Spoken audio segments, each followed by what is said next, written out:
Let's kill that bass head. Alright, let's do this.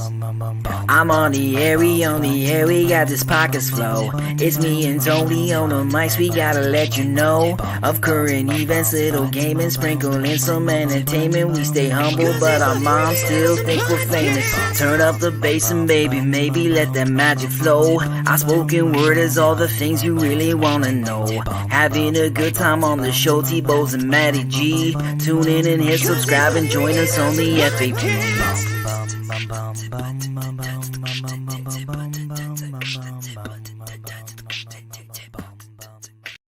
Welcome everyone to the Freaking Awesome Podcast. I am your host, Anthony Bowes. Unfortunately, Matty G cannot make it today. He's still on a bit of a studio hiatus, but we are very thrilled to have our guest today. She is, of course, an indie alt rock singer. She's making some new waves in the musical industry and also a fellow Canadian, which we're super proud of.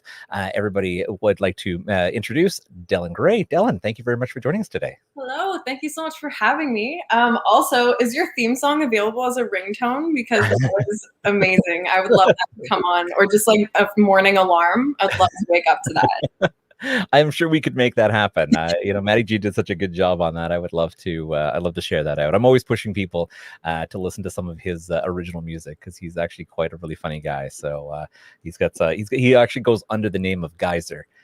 So you can see some of his stuff on Spotify, or on I think Spotify, definitely on SoundCloud, and I think even if you go back into some of our older, we had an actual episode just on Matty G himself because he's actually quite an interesting character. Oh, that's so cool! And a budding musician. So I'll have to do some digging and check. Yeah. But I if that's something you'd like, I'm sure I can get you a track for that. So. Excellent. Again, welcome to the show. I'm really excited because as I was mentioning to you before we launched, I've really been listening to your music. It's absolutely fantastic, and you have such an amazing and unique sound that as I'm listening to each song, I'm trying to pull from and we're going to get into this a little further into the show, but I kept trying to pull was this maybe some inspiration or maybe this artist, because you've got such, like I said, a unique sound, but a lot of the artists that came to my mind were actually predominantly male singers, actually. So it was very interesting. And that's not to say that you have a manly voice. Clearly you don't. But just the sound itself and that style is so amazing. So before we get going, let's maybe talk about some very interesting news that we've come across this past week.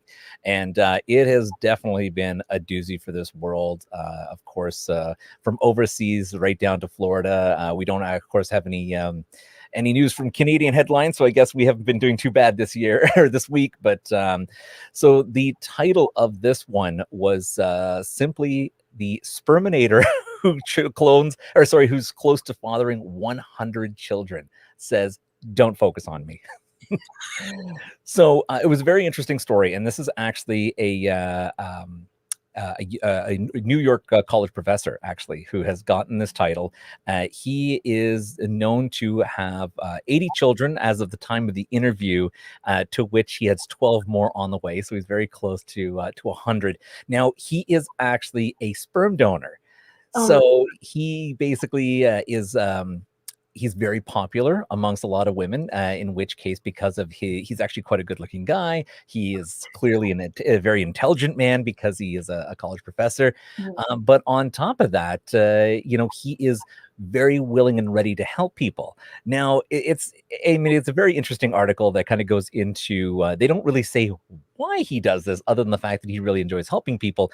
But all I could see when I saw this article was, is this man just a chronic masturbator and getting paid for it? Or is there some kind of weird thing that's going on out there in the fact that he's I'm rounding 100 children. No, this is definitely some dark web stuff. Right. I mean, it's so odd that not only are people just approaching him, and I don't think he doesn't really turn people down. He's just this is great. Now, what happens as he's getting older and these children get a little older? Then he suddenly has 100+ kids coming up to him saying, "Hey, I think I'm your kid." Yeah, but also this is a total world domination plot. Soon the whole population is going to be related to this guy, and people are going to figure out that they've actually been like dating their brothers and sisters. Oh my God, I never thought of that. Just imagine. Oh my God, I need to follow this now. Like, this is Right? the whole. I love it. It's just imagine another 20 years from now, the speed dating, how that's going to turn out. Oh my gosh. Oh my gosh. Right? And then suddenly the world is becoming a very close place. Now, the funniest thing out of all this is actually it brought up another article that he is not actually the record holder. There's a man out of the Netherlands who has fathered over 200 children. So between two men alone, there's almost 300 related kids out there. Okay, we need to find these guys some new hobbies because this is just out of hand. That's insane. Yeah. So I really hope at some point that when he created this document and said, yes, I will help you get pregnant, that he's written off, there is no child support. Yeah. He's going to be the world's brokest man. Like, I don't know, man. I mean, I don't think a college professor's salary is all that heavy up here in Canada. Maybe down in the US, they get paid a lot more. Yeah, maybe. Wow, that's a lot.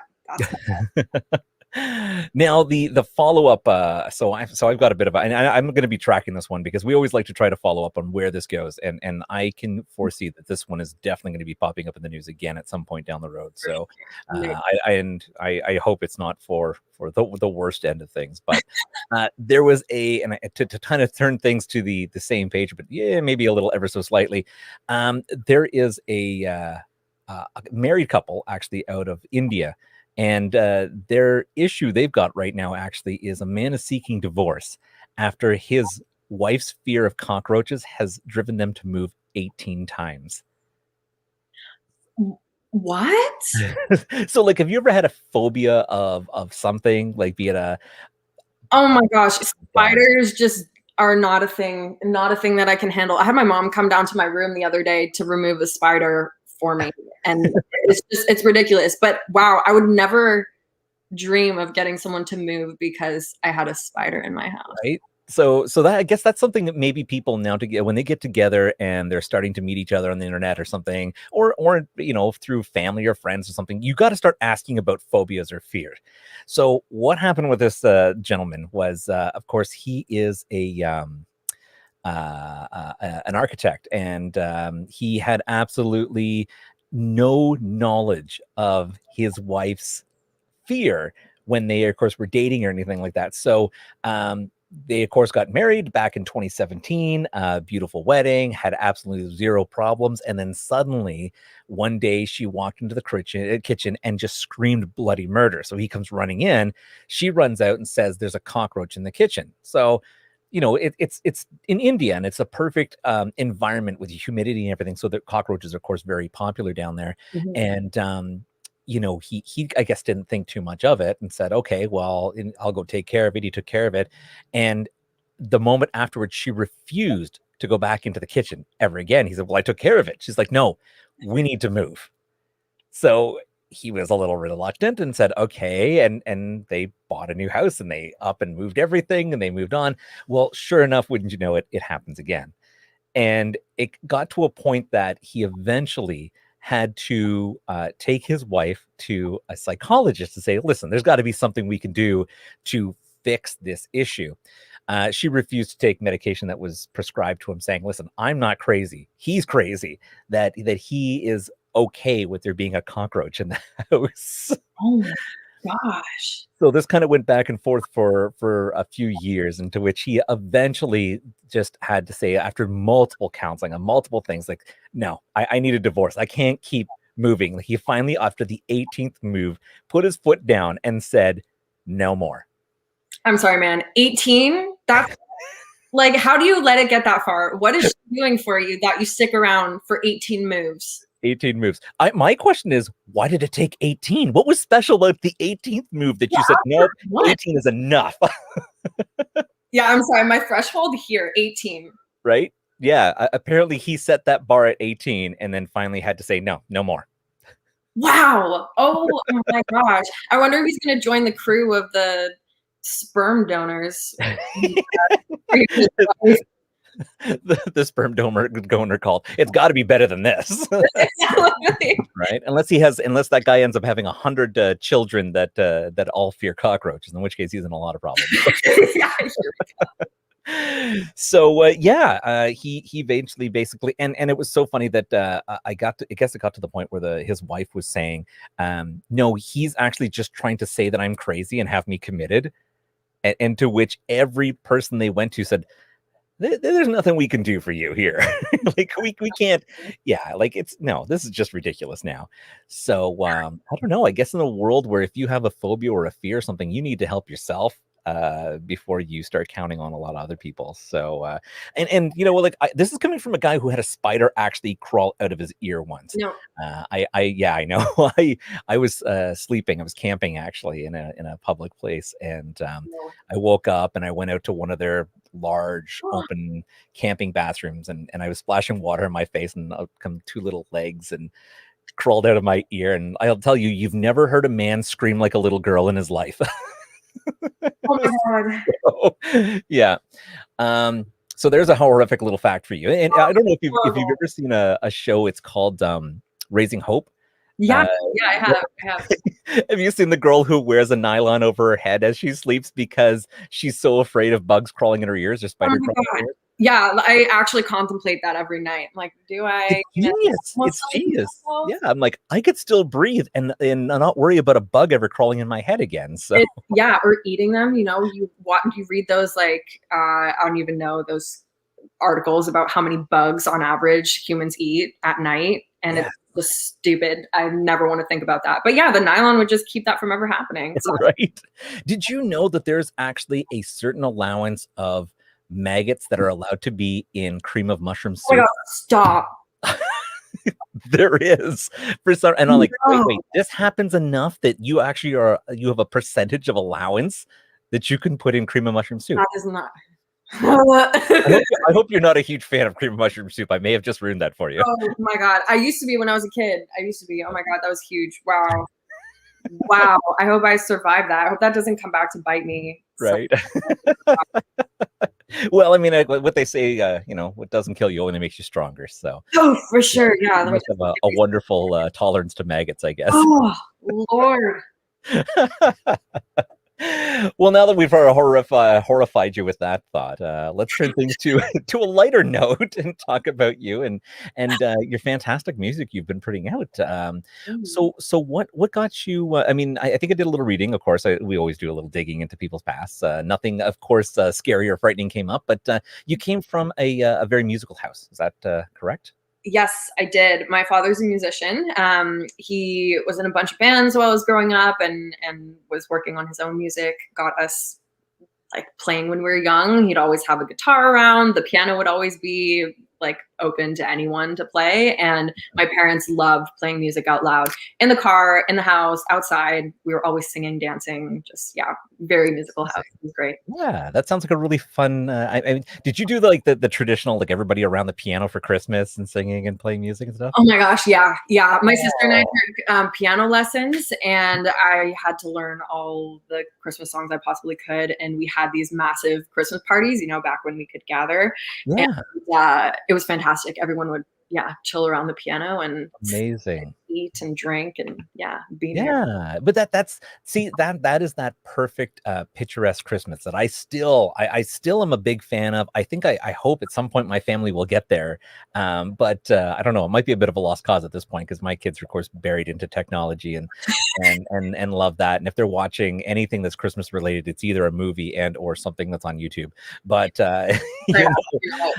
I do find that that to me is the huge thing about Christmas. I always imagine the family sitting around and singing Christmas carols and playing board games and having that unplugged in time over the Christmas holidays, because it's such a beautiful, and I don't know if it's just a bit of romanticism for the holidays or what it is, but I always have that perfect Rockwellian Christmas in mind every Christmas comes around. So absolutely. Yeah, so it's I mean, a little bit different in the last couple of years with the pandemic that I've had to turn to online shopping, and I don't really know how I feel about online Christmas shopping because you don't really get the same feel. If anything, it kind of kills that Christmas spirit. Like I know people hate going out to malls and bumping into each other when it comes to Christmas.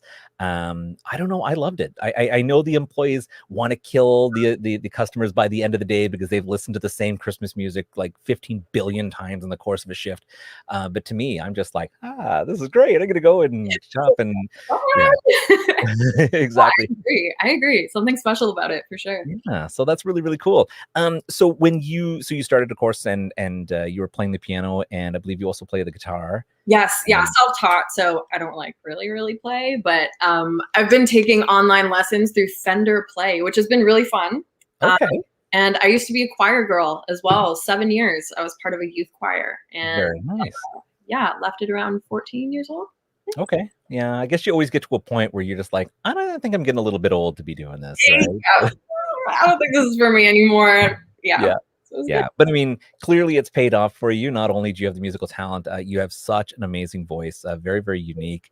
And so, as I was mentioning earlier, like, of course, so now let's get into the beef of this. So we're listening to, of course, some of your major singles that have come out, and Listen to the Thunder is absolutely amazing. Oh, and that is a moment where so here's a perfect song where I'm listening and I'm thinking, my God, you have such a smooth and powerful voice. Like it's never one of those things that, you change and fluctuate in your voice so much, but it never cracks, it never breaks. It always has this rich tone, which is amazing. And I couldn't help but think of like Bowie or something at the time. Oh, wow. And I'm just like, wow, like you have got such richness to your voice. Like it's amazing. So it made me want to ask you, what were your major influences when you were, of course, starting? Oh man, pretty much all the basic influences that like every artist says. I'll start with Amy Winehouse. Okay. She was huge for me. And actually, oddly enough, the first time I listened to her, I asked my mom to turn her off. I was like, can you put whatever it was, Kiss 92 Vibe back on? I want to listen to some Miley Cyrus. She's awesome now, by the way, but besides the point. I wanted to listen to my bubblegum pop stuff. And my mom flat out said, no, just give this a second. And she ended up being, not my mom, Amy Winehouse, ended up being one of my greatest influences and probably greatest loves ever. Like I'm thoroughly obsessed with everything and anything that she ended up putting out. And same goes for Kurt Cobain as well. Nirvana was, when I started listening to Nirvana, that was a huge turning point for me as well. Just like understanding that there were no boundaries to music. Yes. Those two artists particularly just kind of drove that whole point home. Is like, do whatever the hell you want to do. And the people who want to listen to it are going to find it. But like enjoy it and just find your own voice. So yeah, for sure. And it's actually really funny so that you bring up Kurt Cobain, because when I was saying a male artist, I mean, I instantly thought of Kurt Cobain as well. And I think it was, of all your songs, there is a YouTube video of you playing in your garage, which was Disappointment Girl, I think. Yeah. Such an amazing song. And I'm thinking, wait a minute, how come this one isn't on Spotify? And how come this one isn't out yet? Because it is so good. And that you mix in a little bit of Heart-Shaped Box into that. And oh my God, it blew my mind. I was like, okay, well, this is going to go on the playlist now. Oh my gosh, thank you. Yeah, no, that one's coming soon. It was actually released a while ago, and then I took it down so that we could re-release it, I guess. But thank you. That was one of the first songs that I wrote with a producer that I was working with a while ago. And that was actually kind of my turning point song, if you will. I was writing this like indie pop stuff to kind of fit in with what I thought I needed to fit in with. And this producer I was working with just ripped this sound out of me and was like, you need to stop trying to please everyone. You need to write what you want to write. Go listen to Metric, like Emily Haynes, listen to Rage Against the Machine, like Bruce Springsteen, U2, just listen to anyone and everything that you can. And so I did, and Disappointment Girl came out. And so that was kind of cool. And then it's kind of just been snowballing from there. Wow. And it's such an amazing song. And I'm not sure how I came across it. It was very weird, because it's not, when you kind of search up a lot about you, it doesn't come up. And I think it was an old YouTube file that maybe I found. But not only is it just like a very fun video, but watching how almost excited you were to play it, and how comfortable you were at the keyboard while recording it. Because a lot of people, when they get to play and they got these videos and stuff, you can tell they're not super comfortable at first, and here you were just like, it was almost like you could be sitting in a stage performance, like you were so comfortable sitting and playing that song. And it is an amazing song. And I was just one of those things like, how can I get this and post this up on our channel, because it is so good. It is so good. And I can't wait for it to come out, because it will definitely be like I said, it'll be permanently on the playlist, because it is so amazing. So thank you so much. I'm so thrilled to hear that. That's awesome. Yeah. So have you come across any kind of stumbling blocks getting into the business, I guess?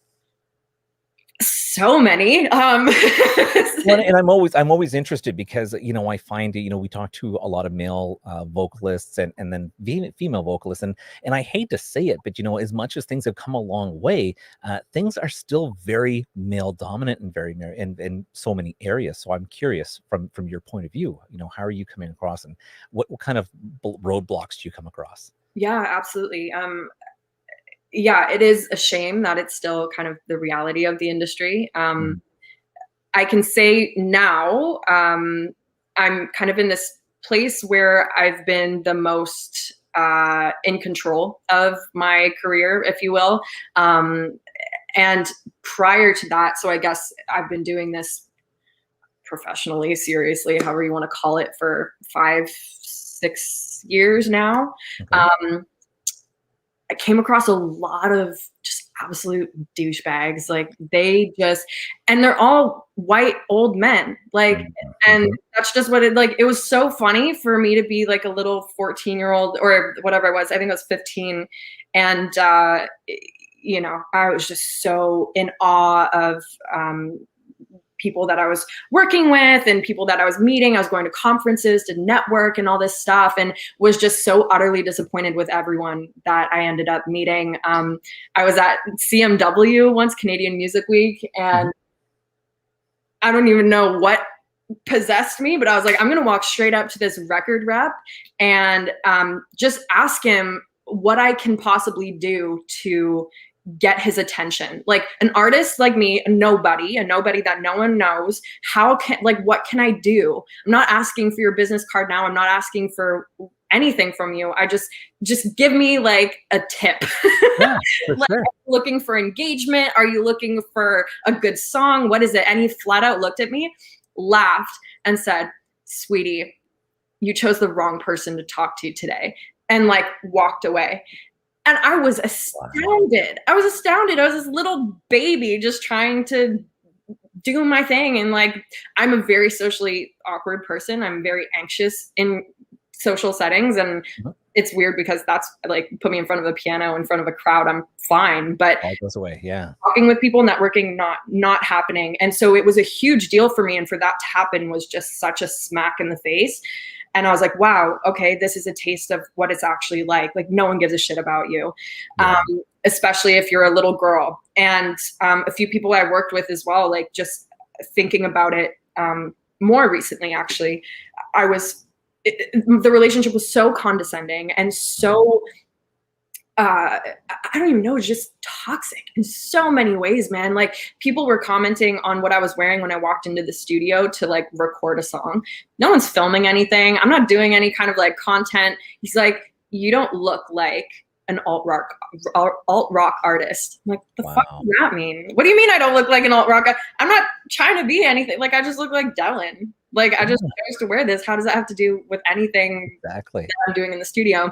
And it would be kind of, I'd sit down and ask people if we could try something with the mix, and they'd look at me and be like, are you good? Like, are you okay? You don't tell us what to do. This is our job. Like, you're just here to sing the songs. So, long freaking story to say, there's so much misogyny happening. Like, women are literally just seen as like a piece of ass for the most part, and like just the vehicle for whatever trash people are trying to get them to do, to sing, to dance to whatever. And it's really unfortunate because a lot of women's voices are being aren't being heard. Like, there's so many incredible artists out there that are just stuck with the wrong team, or I don't even know, like, people who own them pretty much, and they can't escape that. And it's unfortunate. It's so unfortunate. It really is. And I find it very interesting, because if you really look back at the history of music, and you look back into the 80s, and you see a lot of those 80s quote unquote rock stars. Look at Rod Stewart. This man is not a good looking man, and yet he was vastly popular. Women loved him. It was never about looks. It was about talent. It was about the voice. It was about what you could do. And maybe that was because nowadays with the music industry, people are looking at the video sales, they're looking at images, and they're looking at all these different things. And it's ridiculous that you get judged on what you're wearing, your looks. I mean, I would have turned around and said, oh, I'm sorry, was this Rolling Stone magazine that I walked into? Like, is this Vogue? Like, it shouldn't matter what I'm wearing. I'm the talent, and if just close your eyes for a second.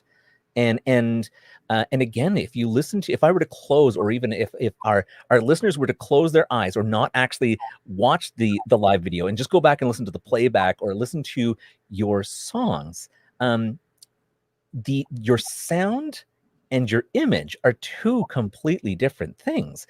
And it's very interesting because like I said, you have this very unique sound, but your sound, it reminds me of, like, if you looked at old R&B or jazz singers from like the 40s, 50s. You've got like I said, such a rich tone voice that actually doesn't happen with a lot of artists nowadays. And then unfortunately, in the years of auto tuning and stuff like that, that natural talent and that natural grace of a good voice is actually lost. Mm-hmm. And you have that. And it's not to say that it shouldn't matter what you're wearing, because I mean, turn around and look at Billie Eilish. I mean, this woman kind of walked on the scene in a potato sack, and like, and nobody seemed to have a problem with that. And it's another thing, just listening to your song, and again with Disappointment Girl, I mean, I could close my eyes and almost imagine this should belong on, if they were to do a gender reverse of James Bond. This would be a perfect James Bond song, like that opening intro with the artistic splashes and all these different things they do.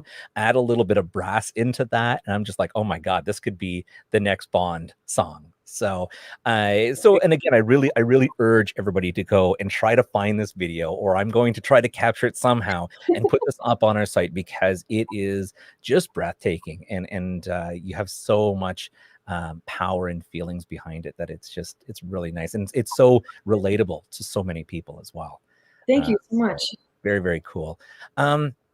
So when you, of course, got into this business, clearly you're young and you're hitting all these people who are unfortunately not very helpful. And unfortunately, that is the industry, right? Like, for anybody who's starting who has questions, I mean, you can try to get as much by listening to interviews and listening to stuff that's online, but that's not really where you get it. You get it with your feet on the ground. And here you've got the guts to walk up to some producers and they just kind of shove you down. And the fact that you get up and you still persevere and you're still putting out what you do, it's just absolutely amazing. And I mean, it would crush other people. Like, it would be almost like a game changer or a showstopper for people to just be shoved down on that first major interaction with people. So very good for you to keep pressuring through, not to let that down. And again, I don't really necessarily know if Canada maybe is the best place when it comes to music production, because people see us as being a little bit behind American, right? This isn't Nashville. This isn't where all the major people go and record and push out. So it's not the easiest kind of first opportunity for you to jump in. It's not, I mean, if I personally think if you can slug your way through Canada and get your way up in the charts, then the US is no problem for an artist. Like, you're good to go. Right? It's like, I look at Canadian football players, right? Our fields are so much larger. So when they go down to the US, that's why they become such big stars, because this is nothing. This is a walk in the park, right? Same for the music industry. Yeah, it is. So, I really hope that finding the right influences, of course, is really tough. And now I have noticed by doing a little of Facebook creeping on you, you are of course a fan of Biff Naked, and following some of the stuff. And we've had Biff on the show, and actually we just had Ferdy Bellin on the show last week, of course, who is her bass player. Amazing. And she is such an amazing person, such a wonderful personality. But I really feel like there needs to be more artists like her that are just willing to talk to other people, show that, this doesn't need to be a male-dominated society when it comes to the music industry. Because let's be honest, male singers are like, a dime a dozen, and the talent is getting really thinned out when it comes to it. So you know, you're really starting with something that is a new, and you've got a new sound, and that is, Thank you. you know, you're not like everybody else. You know, you don't have that same sound of thing, and it's very apparent for someone who, of course, like I, you know, as I'm driving, I listen to a lot of music, and you know, I'm finding it harder and harder to find original music that I can actually really enjoy. And you know, of course, then you've got a lot of other artists that are just mixing old 80s tracks and bringing it in and starting new music. And don't get me wrong, 80s was amazing music. You know, I lived through that era and I thought it was fantastic. But now they're turning it and making it to something that it wasn't. And I don't really know if I like it. So yeah, no, I can agree. It's kind of like, you know, let the good things stay good. Come up with something else, like exactly. So you know, creating new and original stuff is very hard. And so and of course, not to bring up bad things, but if you go in and look at your videos and your music, and of course they sound so good, I was appalled to find that there was a consistent 2 thumbs down. I was like, you've got 2 haters. You have 2 haters out there. That, I mean, I want everybody to go out and blast a whole bunch of thumbs up, because this is ridiculous that there's clearly 2 people out there that have a hate on you for absolutely no reason, because it's got to be jealousy or something. They've got to be people who say they're friends, or there's someone from past school or something that are trying to get back at you and ruin things. And you know what, like, I'll take it. At the end of the day, it's engagement. So I think it was a Howard Stern quote or something. I'm just going to paraphrase because I clearly don't know what I'm talking about.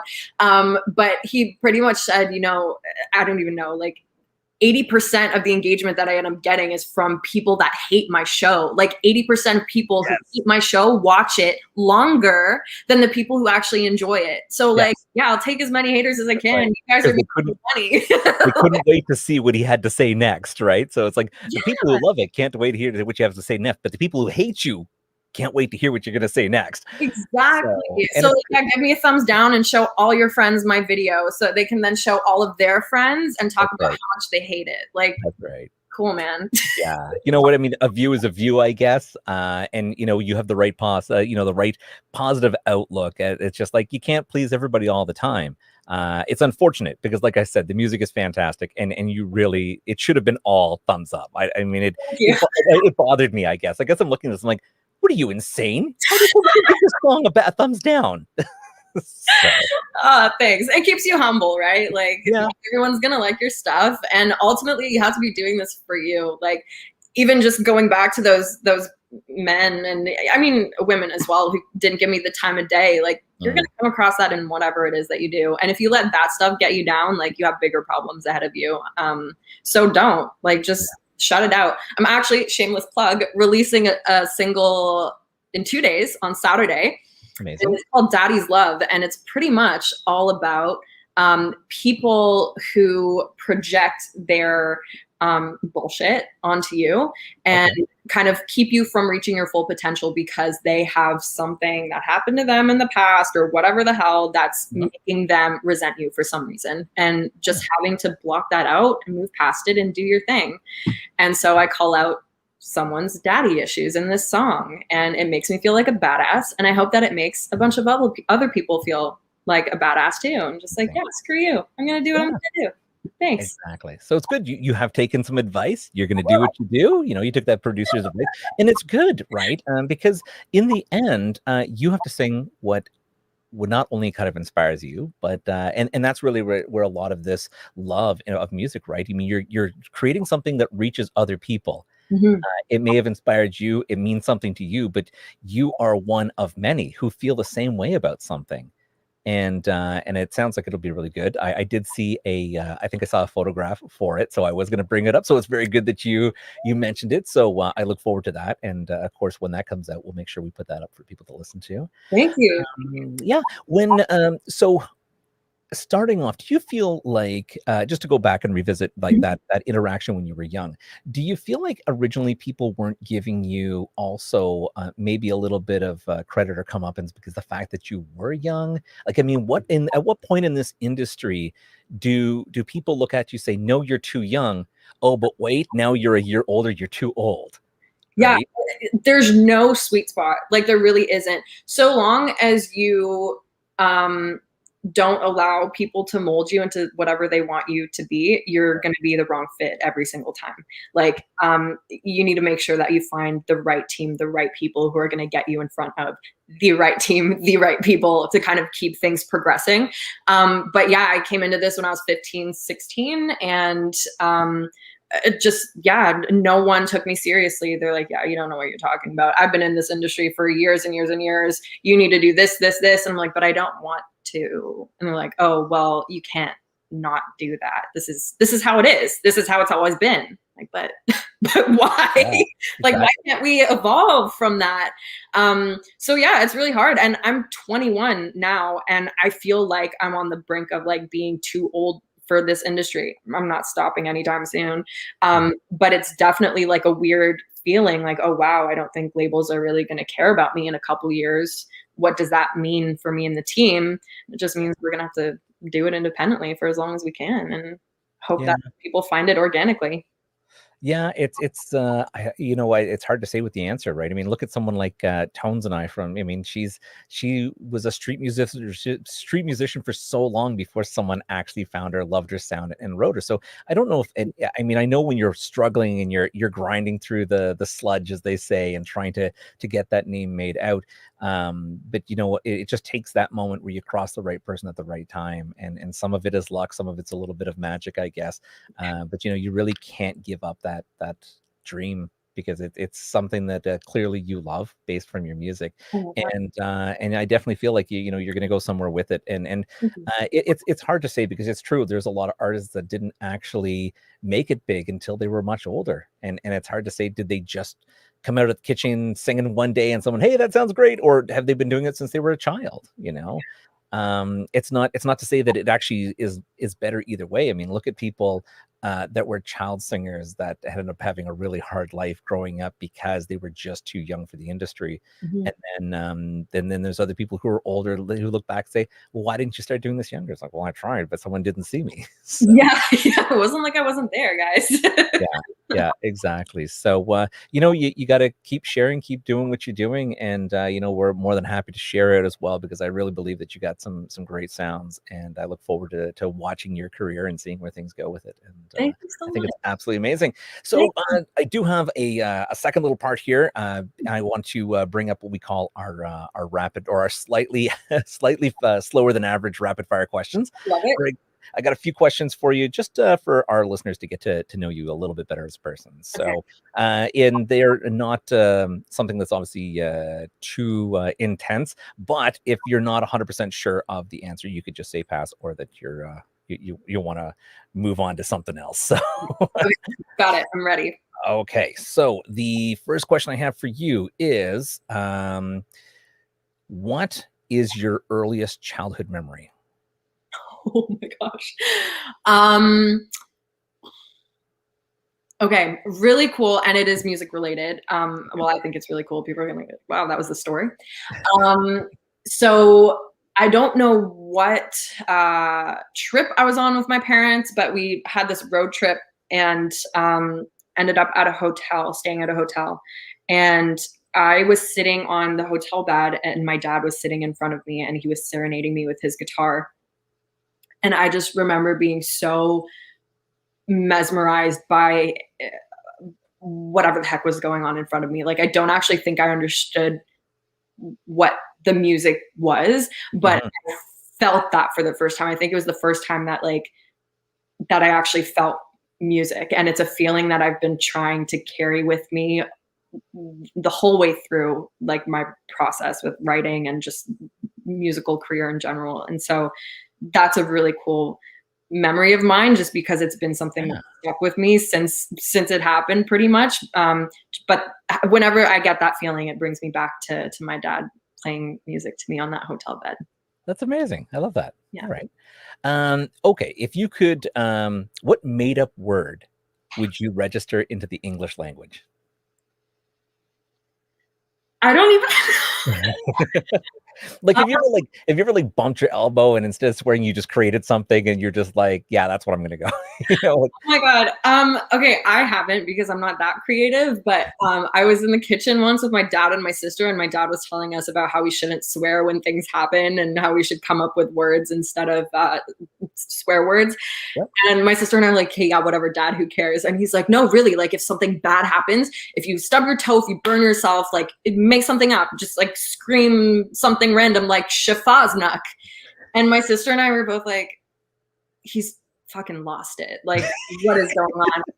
I kid you not, 2 minutes later, my dad's making dinner for us and he's pouring spaghetti into a strainer in the sink, burns himself with boiling hot water, and is like, Shafaznak!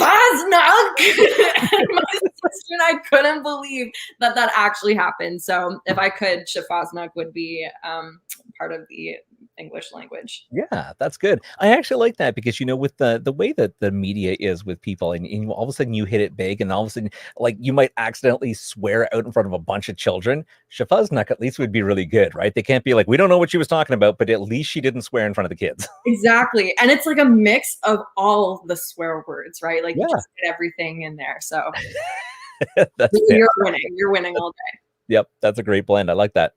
All right. So what is the scariest dream you've ever had?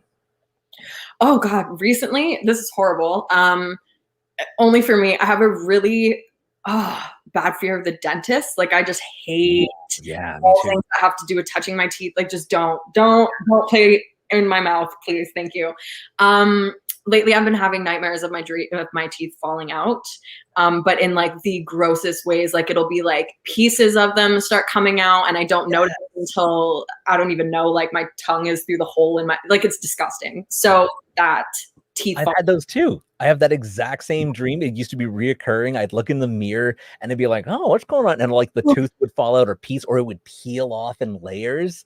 And it's like in my mind, I almost feel like the ache of the nerves. And oh my God, it's the worst dream ever. Yeah. Yeah. So I don't know what the hell is going on, but I don't know. I wake up, I'm like, yeah, they're still there. Okay, thank God. Excellent. Okay. What makes you happiest? Music, for sure. Yeah. It's you're definitely in the right business then. Yeah, exactly. Good thing you didn't say playing video games. I mean, you may have been in the wrong industry. What foreign language would you like to learn? German. Okay. Yeah, German's cool. I studied Spanish through high school and a couple years of university. I'm still in university. And my dad is Italian, so I've been trying to like pick up some of that, but I'd love to add German into that mix. That's very cool. Excellent. Yeah. Just conquer all European. Yeah, it pays to be multilingual, right? I mean, especially if you're going to be, I mean, if you can start turning your songs into different languages yourself, that'd be even better. Oh, absolutely. Even just to communicate with fans in other countries is just so cool. Yeah.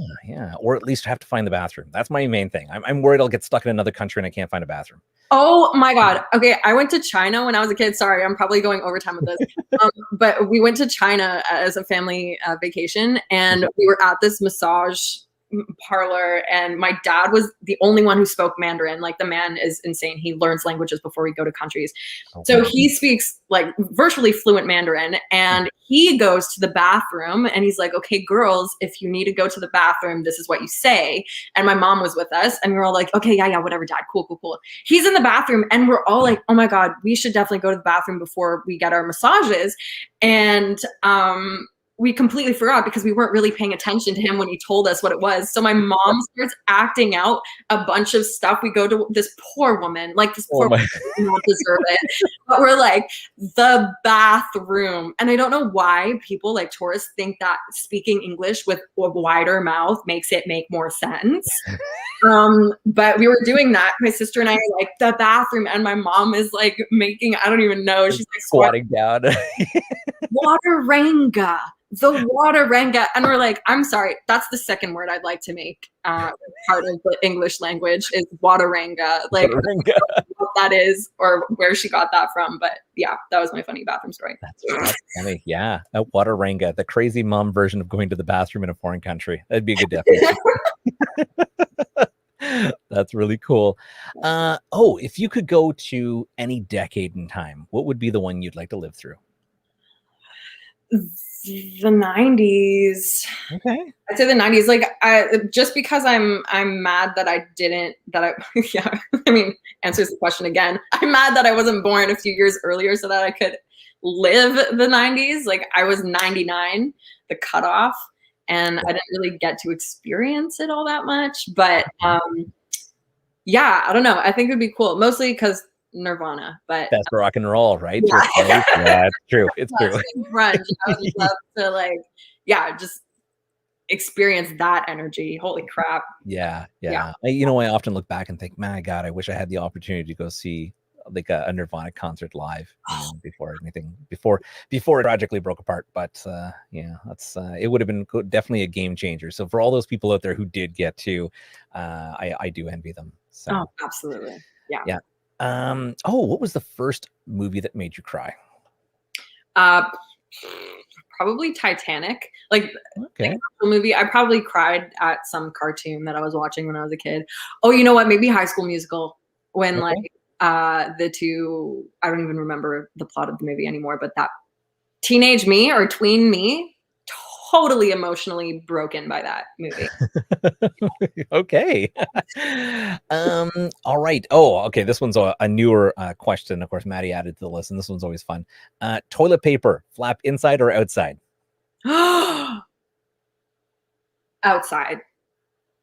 All right. Okay. Yeah. That's always kind of like the big fight, right? Should it go over the top or under the bottom? Yeah, like, no. How do we? Yeah, no, wait. Okay, other way, right? Upside, upside down. I want it coming from the bottom. So From the bottom, yes. inside. Yep. So when you go to roll it, you just have to bat the top and it all rolls up. Exactly. 100%. I don't understand why people do it the other way. It doesn't. I mean, does it roll better for you? I don't know. I feel like at this point gravity's working for you, but you should always make it think about to roll it up. Coming the way up. Yeah. No, Yeah. exactly. That's yeah. Exactly. And from someone who had a cat that loved to bat the toilet paper roll, if you flip it that it goes over, then you've just got a pile of toilet paper at the bottom on the floor. No, So, you're screwed. You're screwed. yeah, exactly. So good. There's an argument. Future partners can never have to argue because they know now which way you like it. Yeah, there you go. There you go. Right? If the simple things. Again, you know where I am here. Exactly. Do you believe in aliens? No, but I watched a Joe Rogan or listened to Joe Rogan and Elon Musk talk about it. And Elon Musk definitely has me leaning more toward the alien side of things. He is a very persuasive man, as we see with his stocks most of the time. But yeah, I think because of Elon Musk, yeah, aliens could be real. Okay, yeah, he's a hometown boy. He went to Queen's University in our area, so that was good. Yeah. All right. Are you left-handed or right-handed? I am a lefty. Hey, Southpaw! Look at that. There's. They always say people with that are left-handed are more creative. So, Yeah, I'll take it. You know, I'm not gonna object to that. right? Just it's difficult when you try to find a good pair of scissors. That's all. You have to almost learn to cut right-handed. Yeah, pretty much. Everything, becomes a bit of a chore. Even writing, like you end up smudging everything. Oh my God. You remember erasable pens? Those were amazing. They were great for people who were right-handed. For left-handed, I get home. I was the type of person who would write looking at the board, and then I would look down, and like 45 minutes later, it was all in the back of my hand. And I was just like, well, crap. So, Like, I wish I could read what I have on here. yeah. So then you'd have to take a pencil and try to etch over the top to see if you can try to pull some of that off the paper. Yeah, I felt like I got completely hosed on the erasable pen idea. Oh God. What gets on your nerves? Oh my gosh. A lot. Unfortunately, I'm a very irritable person. I think chewing with your mouth open is a thing that I just can't handle that. Leaving lights on in rooms bothers me so much. When you get out of the shower and you leave wet all over the floor, what is that? Oh my God, yeah. I just put a towel down. Yeah, put a towel down, just like walk it around the bathroom. Like, I don't understand how hard that is. Yeah, I had a friend who like broke a sink because she was running around and left a bunch of water on the floor of this place that we were staying at, and she went straight through the sink with her foot. Oh, wow. She slipped. Yeah. So don't do that, people. No. Clean up after yourselves. Yeah, courtesy. I mean, what's worse to the person who follows after you come out of the shower and they've got socks on, they walk in to use the bathroom and then your socks are soaked. Oh, That's my what God. bothers me. Horrible. My God. Wet socks. Yeah. Oh no. Yeah. I keep trying to get my kids to wipe up the floor afterwards, and I don't even know how. Like, we've got mats down. How is there water around the mat? It doesn't make sense. It drives me insane. When there's a will, there's a way. That's right. Exactly. It's on the ceiling. Yeah. What the hell is going on here? Yeah, it was really funny. I think my youngest was in the shower, and I remember walking in because I always wondered how water collected on the ceiling, and she's sitting there with the shower like pointing up, and she's watching it come down, and I was like, oh, that's how it happened. Okay, I got an answer. Exactly. When was the last time you just did something for yourself?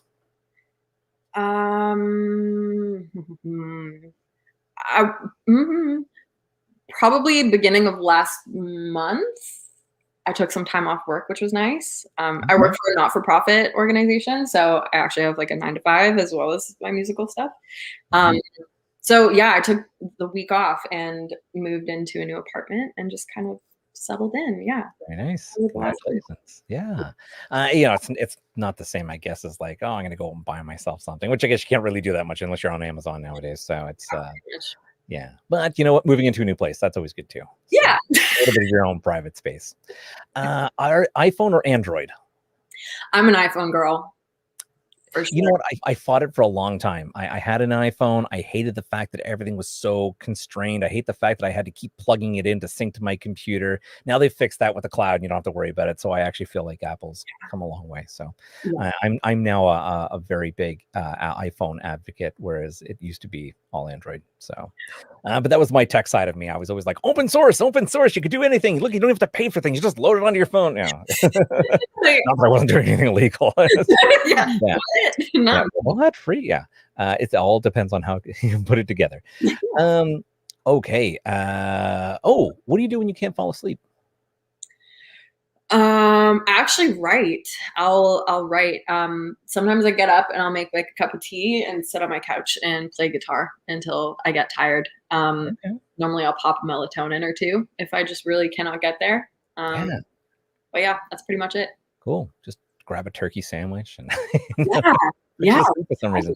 Yeah. I don't know. We always had a family joke that the thing about Thanksgiving is, you ate just enough turkey till you got sleepy, then you would sleep just enough until you got hungry again. And that's how the holidays were spent in my family. So Oh my God, I love it. Yeah, it's just a cycle. Yeah. Eat, sleep, repeat.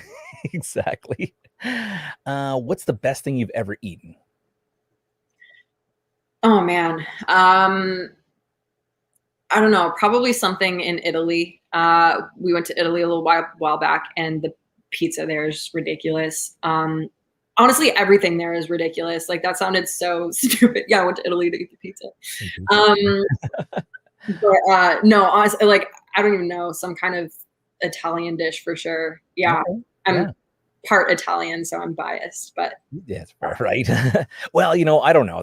I'm not a huge pasta fan, but I'll tell you, if someone makes homemade, like, fresh pasta, my God, that's amazing. Like, there's nothing better than fresh pasta dish and I'm also a bit of a pizza freak. I don't know. I feel like if that was the one last meal on planet, it would either be like pizza or tacos. I don't know. So that's solid. Yeah, for sure. Exactly. And it's really funny, that about, the whole stigma of, Italy and pizza, when they're not even the people who invented pizza. They've come a long way, and they're doing a great job of it, I guess. So. Yeah, you guys are doing great. Keep up the good work. Right. Yeah.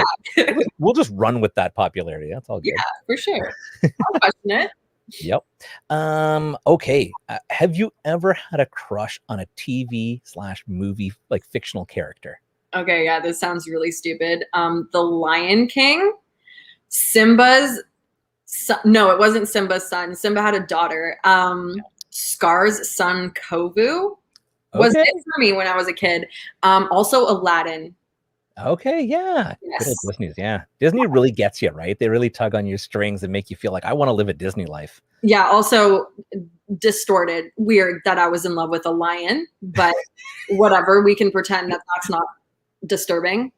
That's okay. My youngest wants to marry our dog for some reason, so, so I guess it's not so bad. Yeah, exactly. And the last question I have for you is, what's the favorite podcast you've been on in the last 12 hours? This one, the Awesome podcast. Right. After that theme song, I'm sold. Like, yeah. You know what? I love it when that we can get you right off the hook, right? Oh, hell yeah. Hell yeah. No, that's it. Best. The best. Good. Everyone must listen. Well, before we let you go, do you have, of course, you were saying you work for a nonprofit. Would you like to plug any social media and or charities maybe that you're passionate about? Ooh, yeah. If there's anyone listening who has kids that are looking to learn how to code, you should check out Kids Code Jeunesse. That's JEUNESSE, youth in French, if you want to just Google translate that. But yeah, we're a not-for-profit organization looking to teach kids how to code and get them skilled for their bright futures ahead.